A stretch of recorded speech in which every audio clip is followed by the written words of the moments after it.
1889లో నెహ్రూ గారు మోతిలాల్ నెహ్రూ గారికి జన్మించడం జరిగింది. ఈయన 1889లో కాశ్మీర్లో జన్మించారన్నమాట. ఈ నెహ్రూ గారు చిన్నతనం నుంచే విలాసవంతమైన జీవితాన్ని గడిపేవారు. చాలా ధనికుల కుటుంబానికి చెందినవారు నెహ్రూ గారు. కాబట్టి ఈయన చిన్నతనం నుంచి చాలా విలాసవంతమైన జీవితాన్ని గడిపారు. తర్వాత కొద్ది కాలానికి కాశ్మీర్ నుంచి ఢిల్లీకి నెహ్రూ గారి కుటుంబం అంతా కూడా రావడం జరిగింది.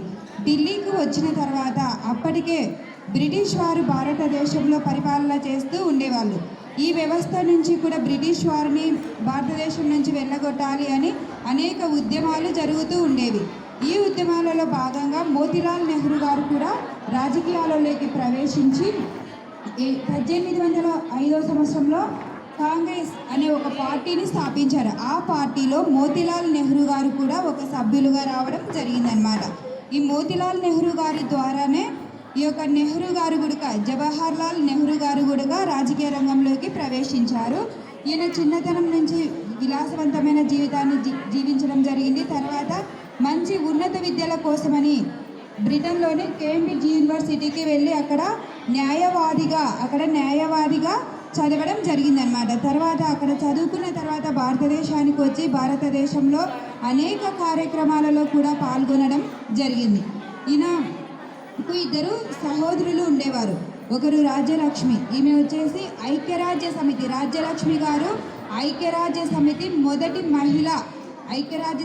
మొదటి మహిళగా పనిచేసినారు. తర్వాత కృష్ణ నెహ్రూ రెండవ సిస్టర్, ఈమె వచ్చేసి రాజకీయాలలో తర్వాత స్వాతంత్ర ఉద్యమంలో కూడా పాల్గొనడం జరిగింది. అంతేకాకుండా ఈమె ఒక మంచి రచయిత కూడా.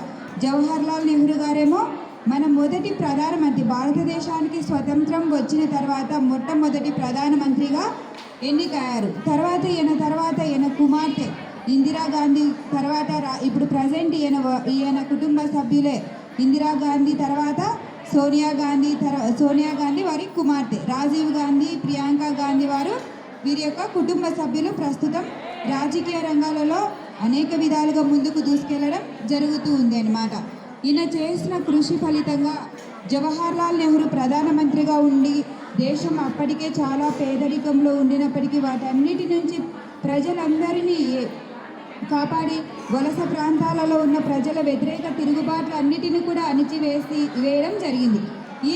ఈయనకు సంబంధించి అంతర్జాతీయ స్నేహ సంబంధాలకు తర్వాత అగ్రికల్చర్ వ్యవసాయంకు సంబంధించి ఈయన పేరు మీద అవార్డులు కూడా ఇవ్వడం జరుగుతుంది అన్నమాట.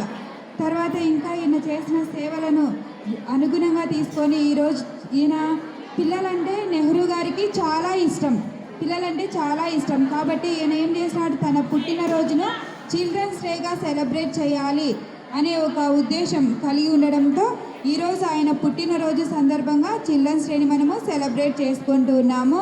సో నెహ్రూ గారి ఆశయాలు ఏవైతే ఉన్నాయో వాటన్నిటిని కూడా మీరు ఆయన నేటి బాలలే రేపటి పౌరులు అని చెప్పేసి ఈ యొక్క బాలలకు మంచి భవిష్యత్తును అందించాలి అనే ఉద్దేశంతోనే ఆయన పిల్లల పట్ల ఎంతో ప్రేమ కలిగి ఉండేవాడనమాట. కాబట్టి ఆయన ప్రేమను మీరు అందుకొని ఆయన ఆశయాలకు అనుగుణంగా మీరు జీవించాలని కోరుకుంటున్నాను. Once again happy children's day.